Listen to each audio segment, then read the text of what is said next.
켄터키주 루이스빌에서 발생한 총기 난사로 5명이 숨지고 6명이 부상을 입었습니다. 러커스 대학교 직원이 파업에 돌입해 수업 및 연구가 중단됐습니다. 뉴욕시가 공립학교 보안 시스템 강화 프로젝트를 오는 5월 시행합니다. 뉴욕 한인회 역대 회장단 협의회가 비상대책위원회를 구성하고 한인 회장 공백 사태를 수습하겠다는 입장을 거듭 밝혔습니다. 이상은 TKC 뉴스데스크 오늘의 주요 소식입니다. 아름다운 제품에서부터 아름다운 사회를 만들기까지 키스는 뉴욕에서 시작하여 현재는 전 세계 12,000명의 직원들과 함께 끊임없이 도전하는 기업입니다. 사람을 생각하고 존중하는 기업. 키스는 한인들이 사회의 주인공이 될 수 있도록 든든한 버팀목이 되겠습니다. 글로벌 뷰티 기업 키스. 시청자 여러분 안녕하십니까? 4월 10일 월요일 TKC 뉴스데스크 첫 번째 소식입니다. 켄터키주 루이스빌의 한 은행에서 총기 난사로 5명이 사망하고 6명이 부상을 입는 사건이 발생했습니다. 경찰은 오늘 아침 8시 30분경 켄터키주 루이스빌 시내의 한 은행에서 총격 사건이 발생해 최소 5명이 숨지고 6명이 다쳤다고 밝혔습니다. 경찰 관계자는 신고를 받고 출동했을 때도 총격이 계속해서 발생하고 있었다고 설명했습니다. 이어 신원이 확인되지 않은 범인은 현장에서 숨졌고 범인이 숨진 이유와 범행 동기에 대해서는 밝혀진 바가 없다고 전했습니다. 경찰은 은행 안에서만 최소 5명이 숨졌으며 경찰관 1명을 포함해 6명이 인근 병원으로 이송됐다고 밝혔습니다. 병원으로 이송된 사람들의 상태는 아직 파악되지 않아 추가 인명피해 가능성도 배제할 수 없는 상황입니다. 이에 대해 루이스빌 시장은 트위터를 통해 추후 공지가 있을 때까지 사건 발생지 주변을 피할 것을 당부했고 경찰은 사건에 대한 경위가 밝혀지는 대로 대중에 공개할 것이라고 전했습니다. 러커스 대학교 직원이 파업에 돌입해 수업 및 연구가 중단되는 사태가 발생했습니다. 러커스 대학의 약 9,000명 전임 및 시간제 교직원을 대표하는 3개의 노조가 오늘 학교 257년 역사상 처음으로 파업에 돌입했습니다. 이번 파업은 올해 초 조합원의 94%가 찬성표를 던진 후 소집됐으며 이에 따라 뉴저지의 대표적인 공립대학의 수업과 연구가 중단됐습니다. 파업은 뉴브런스윅, 뉴악, 캠든에 있는 러커스 대학의 새 주요 캠퍼스에서 이뤄질 것으로 계획됐으며 약 1년 동안 이뤄진 노조 대표들과 대학 관계자들 간의 협상이 실패한 후 노조가 임금 인상과 대학원생의 권리, 겸임 교직원들의 권리를 포함한 문제들을 제기하고 나선 것입니다. 특히 임금 인상과 겸임 교직원들의 고용 안정 요구에 대해 대학 관계자들은 적극 반대를 해왔다며 노조 대표자는 설명했습니다. 학교 측은 노조의 파업 돌입에도 불구하고 학생들이 이에 영향을 받지 않고 학업에 집중할 수 있도록 최선을 다하고 있다며 성명을 통해 입장을 밝혔습니다. 한편 필머피 뉴저지 주지사도 어젯밤 파업이 진전되지 않도록 하기 위해 월요일 자신의 사무실에서 노조협상위원회와 러커스 대학 관계자들이 비공개적으로 협상할 것을 요청했다고 트위터를 통해 밝혔습니다.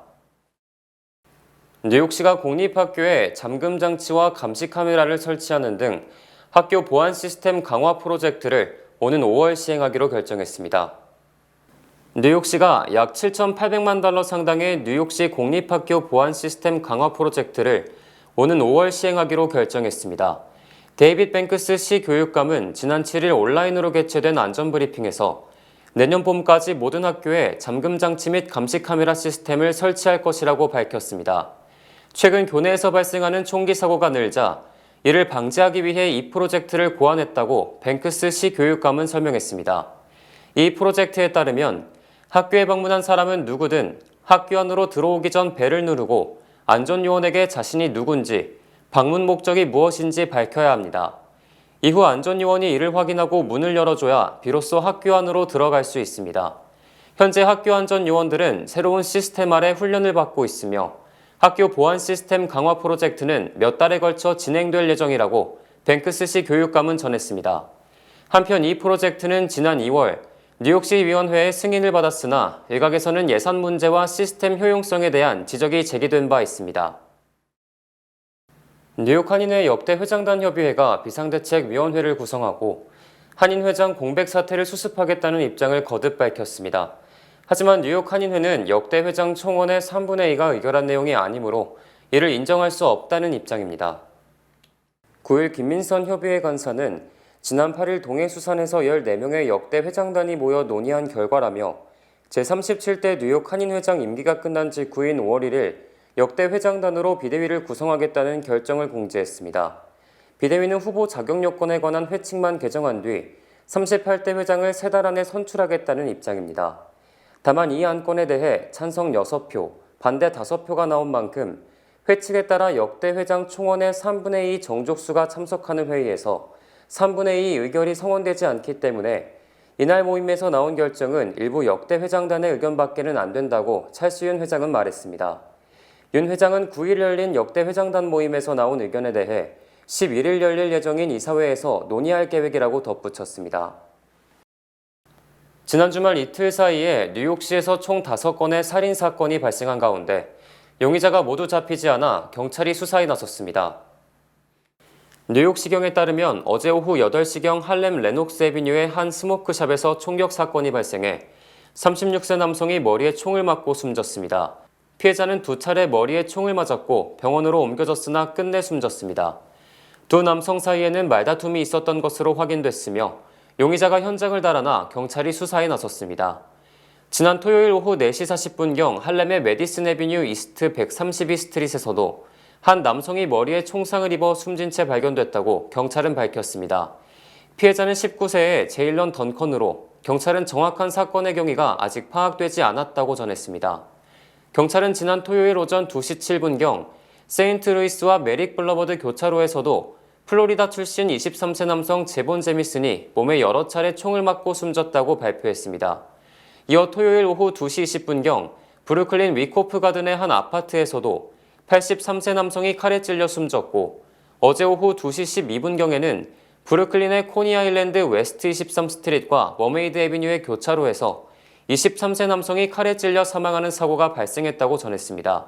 용의자들은 모두 현장을 달아났고 경찰은 사건에 대해 아는 누구나 적극 제보해줄 것을 당부했습니다. 공식적인 선언을 빼고 조 바이든 대통령의 2024년 대선 출마가 확실해졌습니다. 바이든 대통령은 오늘 MBC 뉴스에 2024년 대선에 출마할 계획이라고 말했습니다. 다만 아직 발표할 준비는 되지 않았다고 덧붙였습니다. 2024 대선에도 바이든 대통령은 카말라 해리스 부통령과 함께 출마할 것이라고 말했습니다. MBC 뉴스는 앞서 익명의 소식통을 인용해 백악관 최고 고문들이 바이든의 재선 캠페인을 시작하는 것에 대한 최종 결정을 내릴 예정이라고 보도했습니다. 이 문제에 정통한 한 소식통은 MBC에 결정 부분은 끝났지만 바이든 대통령은 이미 결정한 것을 발표해야 한다는 압박에 분개했다고 설명했습니다. 그러면서 이는 답답하기도 하지만 매우 조 바이든다운 것이라고 설명했습니다. 바이든 입장에서는 사적으로 이미 출마 의사를 표시해왔고 민주당 내 다른 주요 예비선거 출마자도 없으며 민주당의 진보 진영이 자신을 앞에 두고 뭉친 것으로 보이는데 공식 발표를 해야 하는 것이 당황스럽다는 의미로 풀이됩니다. 연방정부가 한국 대통령실 최고의 참모들의 대화를 불법 도청했다는 의혹이 제기됐습니다.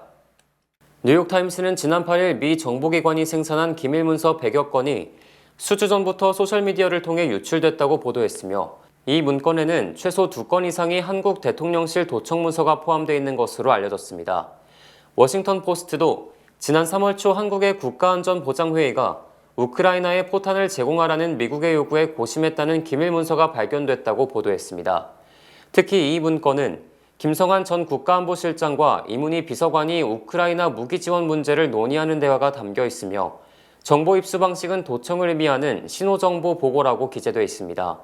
당시 이문희 비서관이 정책을 변경해 우크라이나에 무기를 제공하는 것을 공식 천명하자고 건의하자 김 실장은 한미 정상회담을 앞두고 오해를 살 수 있다고 우려하는 대화가 포함되어 있습니다. 뉴욕타임스는 유출된 문건은 미국이 러시아 등 적대국뿐만 아니라 동맹국도 감시하고 있다는 사실을 보여준다고 평가했습니다. 이에 대해 대통령실은 사실관계 파악이 가장 우선이라며 양국의 상황 파악이 끝나면 우리는 필요한 경우 미국 측에 합당한 조치를 요구할 것이라고 밝혔습니다. 트럼프 전 대통령이 성폭행 입막음 사건으로 형사 기소된 뒤 점점 트럼프 전 대통령의 실상에 실망한 중도층의 민심 위반이 현실화되고 있습니다. ABC 방송과 입소스가 인정신문 이후인 지난 6일과 7일 이틀간 미국 성인 566명을 대상으로 여론조사를 실시한 결과 전체 응답자의 50%가 트럼프 전 대통령이 기소돼야 한다고 답했습니다. 이는 지난달 30일 형사기소 결정 직후인 지난달 31일부터 이틀간 진행된 여론조사에서의 기소 답변 45%보다 5%포인트가 늘어난 수치입니다. 최근 조사에서 기소돼서는 안 된다는 답변은 이달 초 조사 때와 동일했으나 모르겠다는 답변이 23%에서 17%로 크게 감소해 관망적 자세를 취했던 중도층이 기소 쪽으로 옮겨간 것으로 분석됩니다. 또 무당층 중 트럼프 전 대통령이 기소돼야 한다는 답변은 이달 초 40%에서 54%로 14%포인트나 급증해 트럼프 전 대통령에게 등을 돌리고 있습니다.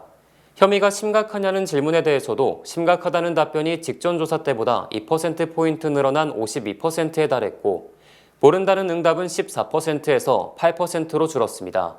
또 트럼프 전 대통령이 대통령 출마를 전제로 한 선거운동을 중단해야 한다는 답변도 직전 조사 43%에서 48%로 늘었고 고의로 불법을 저질렀다는 답변도 53%에 달했습니다.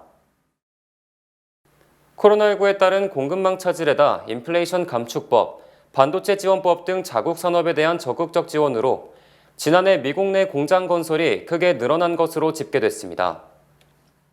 월스트리트저널이 연방센서스국은 지난해 제조업 관련 건설 지출이 1,080억 달러로 연간 기준 사상 최대 규모에 달했으며 이는 학교나 의료센터, 상업용 건물 신축 비용보다 더 많은 것이라고 보도했습니다. 이는 지난 2010년 412억 달러, 2013년 525억 달러보다 2배 이상 많은 것이며 지난 2018년 725억 달러, 2021년 789억 달러보다 약 40% 정도 급증한 것입니다.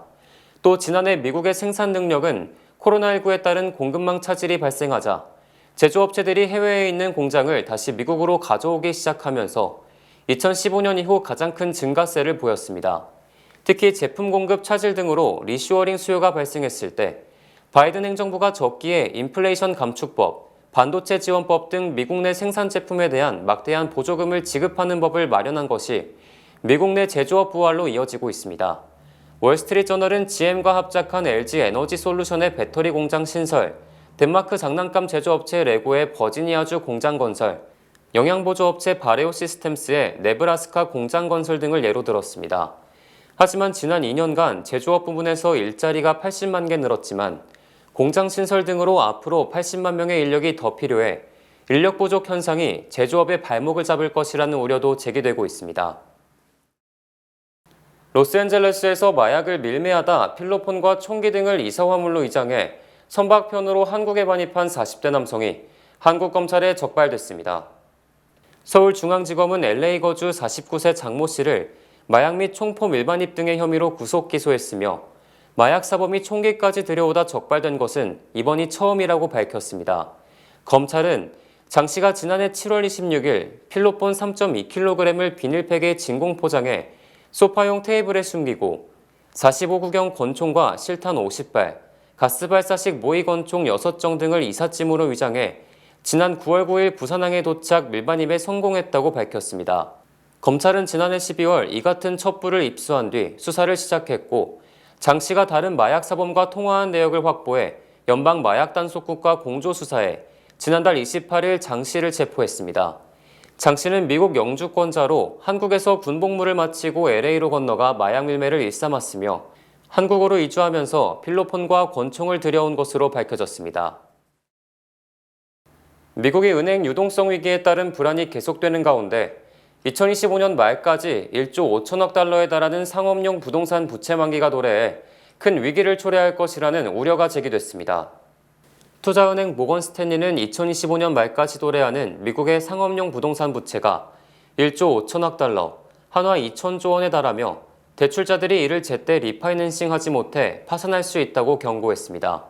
또 2027년 만기인 상업용 부동산 대출이 5,500억 달러에 달하는 등 앞으로 4년간 돌아올 부동산 부채 만기가 경제 위기를 초래할 수 있다고 진단했습니다. 특히 실리콘밸리뱅크 등 중소은행 및 지역은행이 주로 상업용 부동산에 많은 대출을 해줬으나 예금 감소로 더 이상 대출이 어려워졌으므로 당장 일부 지역은 위기를 맞을 수도 있다고 전망했습니다. 또 연방정부가 발행한 상업용 부동산 모기지 증권의 절반 이상을 은행이 보유하고 있으며 현재 이 모기지 증권에 대한 수요 감소로 재판매가 이뤄지지 않고 있다는 점도 은행의 유동성 확보 걸림돌로 지적되고 있습니다. 다만 지난 2008년 글로벌 금융위기 이후 부동산 담보대출 조건을 강화했기 때문에 부동산 가치가 하락하더라도 하루아침에 무너지지는 않을 것이란 낙관론도 나오고 있습니다. 코로나19 이후 차량 가격이 급등해 35년 만에 최고가를 기록했습니다. 자동차 정보 웹사이트 에드먼츠.com은 현재 미국에서 판매되는 신차의 실제 가격이 47,680달러에 달한다고 밝혔습니다. 또 중고차 실제 판매 가격도 28,195달러를 기록했으며 지난해 12월 이후 다소 하락했지만 여전히 고공행진을 계속하고 있습니다. 특히 신차 가격은 최근 5년간 가파르게 상승해 12,000달러 이상 올랐고 중고차도 9,000달러 이상 인상됐습니다. 대형 픽업 트럭 평균 가격은 62,340달러인 반면 승용차 평균 판매 가격은 31,381달러로 픽업 트럭의 오름세가 두드러졌습니다. 이에 대해 연방노동통계국은 신차와 중고차 가격이 지난 2020년 이후 3년간 천정부지로 치솟아 35년 만에 최고치를 기록했다고 발표했습니다.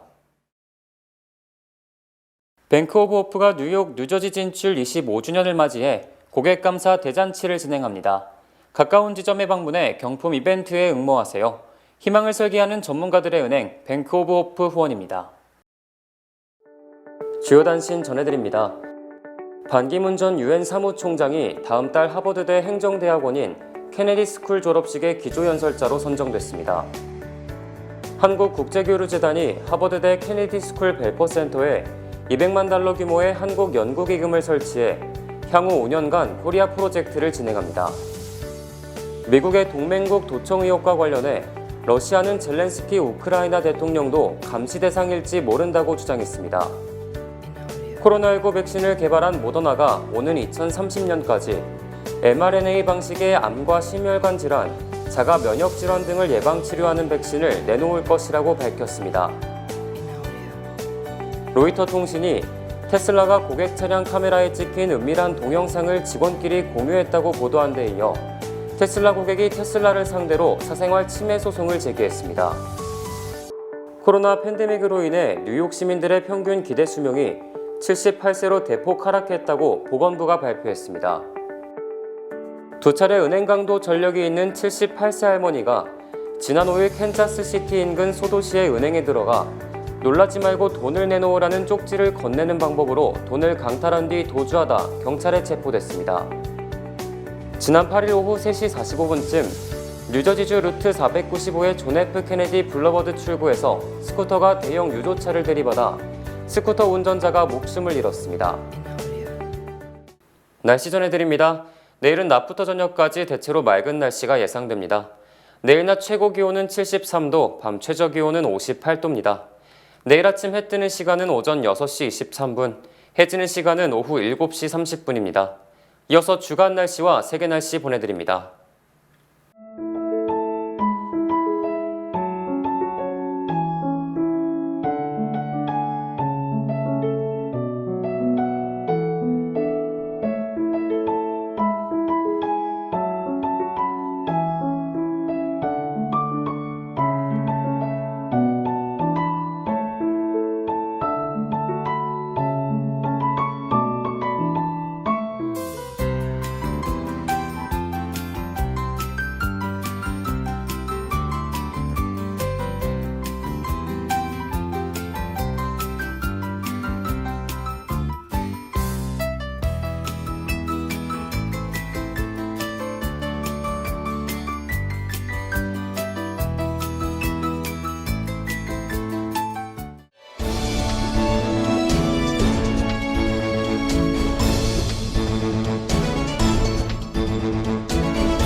(4월 10일) 월요일 TKC 뉴스데스크 여기서 마칩니다. 시청해주신 여러분 고맙습니다.